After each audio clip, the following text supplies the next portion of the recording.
అందరూ ఒకసారి బయట రండి. అందరూ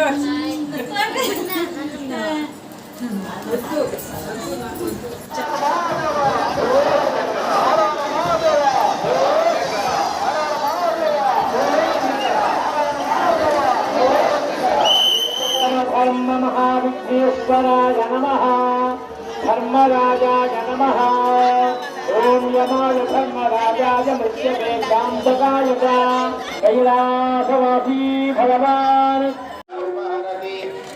यजमान आदिस्तेजो दधाति अरणव पार्वती वन्दे పదాన్ని లాగేటప్పుడు జాగ్రత్తగా లాగండి. జై జై కాళీ జై మాత్ర